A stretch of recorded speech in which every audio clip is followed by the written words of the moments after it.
এটা একটা frozen pizza. এটাকে হচ্ছে আমি এইভাবে কাগজটা রেপিংটা উপর থেকে খুলে নিয়েছি। এখন হচ্ছে এখানে আমি উপরে যে ফিলিংসগুলো দিব এগুলো দিয়ে নিচ্ছি। প্রথমে হচ্ছে আমি দিচ্ছি টোন ফিশ।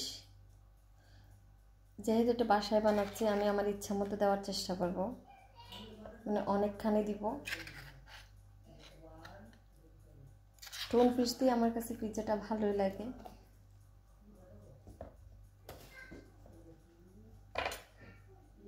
এগুলো মোটামুটি ছোটো কেন, এই জন্য আমি একটু উঠাই দিচ্ছি।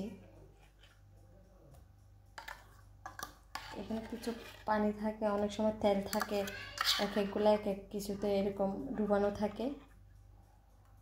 এটাকে হচ্ছে আমি দিয়ে দিচ্ছি, সব জায়গায় করে দিব।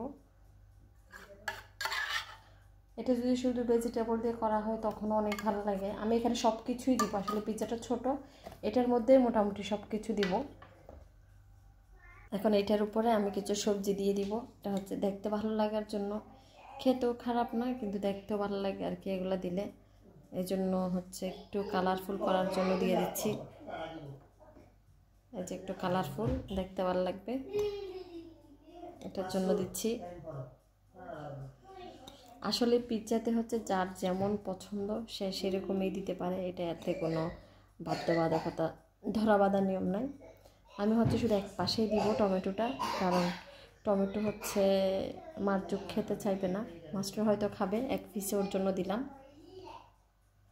আর একটু হচ্ছে অলিভ দিব আমি, এটার উপরে চিজ দিব। আবার চিজ দিয়েও এগুলো দেওয়া যায়। আমার কাছে মনে হয় কি একদম উপরে একটা চিজের লেয়ার থাকলে খেতে অনেক ভালো লাগে, এর জন্য হচ্ছে একদম উপরের দিকে হচ্ছে আমি চিজটা দিব। এই যে এটাকে আসলে কিছু না দিলেও হয়, এরপর দিলে হচ্ছে টেস্টটা বাড়ে আর কি। যতটুকু দিলাম, চাইলে এখানে আমি কর্নও নিছিলাম দেওয়ার জন্য, কিন্তু এখন মনে হচ্ছে যা দিচ্ছি এগুলোতে এনাফ, কর্ন দেওয়ার দরকার নেই, এর জন্য আর কর্ন দিচ্ছি না। এখন আমি এই যে মোজারেলা চিজ, এই চিজটা আমি এখানে ইউজ করি। এটা আগেরই খোলা, দু একদিন আগে আমি একবার বানাইছিলাম, তখন খুলছিলাম। এটা এরকম জিপলকের মতো থাকে, এটা যদি হাত দিয়ে না ধরা হয় তাহলে কিন্তু বেশ কয়েকদিনে ইউজ করা যায়।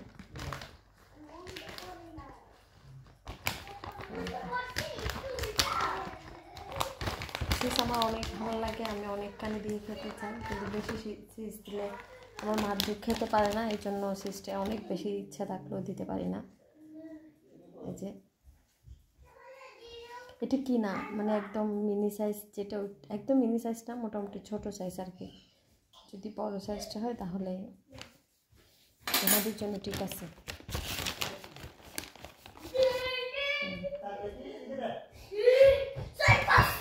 আমি কিন্তু ওভেন আগে থেকে 3 হিট করে নিয়েছি। এখন হচ্ছে আমি দেখি একদম ওভেনটা গরম হয়েছে কিনা। আমি ওভেন আগে থেকে একটু গরম করে নিয়েছি, এখন দিয়ে দিব। বিসমিল্লাহ, দিয়ে দিলাম। এখন হচ্ছে 10 মিনিট মতো বেক হলে হয়ে যাবে।